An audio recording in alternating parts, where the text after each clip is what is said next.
This is known as the cross and crown window. The central medallion of this window features the cross and crown symbol, while the upper panel shows the all-seeing eye of God. The cross, of course, symbolizes the crucifixion of Jesus. The Roman Empire crucified criminals accused of many transgressions.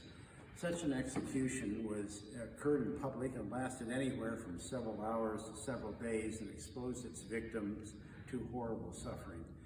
Jesus' crucifixion is recounted in all four of the Gospels. The Apostle Paul countered the notion of a death that might have been considered shameful with a powerful theological understanding of the crucifixion as an event that transformed human history. The cross then became the supreme symbol of God's love. The crown represents Jesus' reign in the millennial kingdom. The eye of God symbol is traditionally rendered inside an equilateral triangle whose three sides represent three persons of the Holy Trinity. It reminds believers that God is omnipotent, omniscient, and omnipresent. So who are the people that are memorialized? William Henry Craig, C. Caroline Amanda Craig, and Henry Clay Logan. We'll refer to them as Bill and Caroline Craig and Henry Logan. This was presented by his children Henry Craig and Nettie Craig Logan, whom we'll talk about in a while.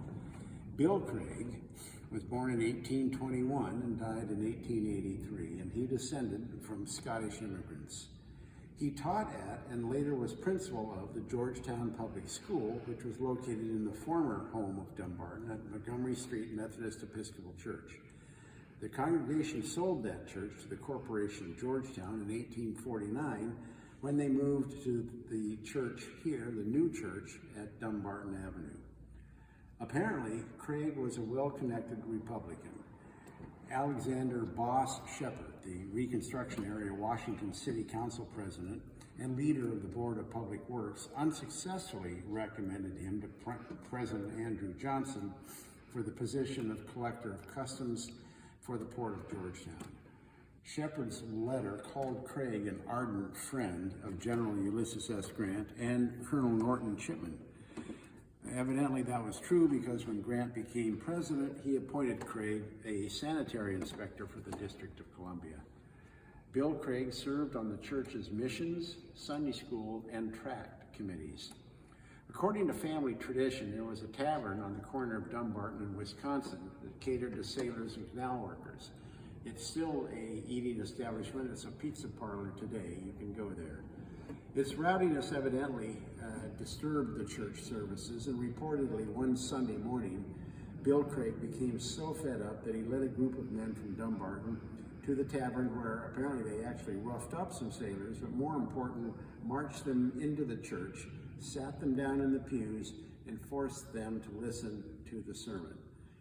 At a Dumbarton class meeting on December 4th in 1883, Bill Craig told his classmates, quote, that when he looked back on his life and remembered what God had done for him, he was constrained to acknowledge that there was nothing in him and nothing that he had ever done which entitled him to the great forbearance, loving kindness, tender mercy, which had marked every step of the journey of his life. He said that question came home to him again and again. What have you done that God should have been so good to you? Bill died 4 days later. Carolyn Craig, the second named person here, was married to Bill in 1842. Bill and Caroline lived at 3125 O Street, right that way, right across the street from our present-day parsonage, where they raised at least 7 children, 2 of whom, Henry Craig and Nettie Craig Logan, memorialized their parents in this window. They presented this window to the church. So Bill's son Henry served in the Union Army during the Civil War in Company B, 1st Battalion of the DC Militia. And after the war, he went into the dry goods business with fellow Dumbartonian Albert Jackson. But the business failed and they went bankrupt. So after the failure of the dry goods venture, Henry Craig became a freight clerk in a railroad, for a railroad, and probably through the auspices of his brother-in-law, Henry Logan. Henry is the third person identified here in the window. Henry Logan was a nephew of Union General John Logan, for whom Washington, D.C.'s Logan Circle is named, and was Nettie Craig's, who was Bill and Caroline's daughter, Nettie Craig's husband. This Henry Logan became the third person on the window here. So Henry Logan, a former clerk with the Internal Revenue Service, became the General Eastern Freight Agent for the Missouri and Pacific Railway, which required him to move across the country several times, including once to Oakland, California. When Henry lived in Oakland with Nettie, he was the head of an extended household that included not only his wife, Nettie, and the couple's 3 children, but 2 of Nettie's brothers, who were also railway clerks, and finally, father-in-law Bill Craig, whom we discussed earlier.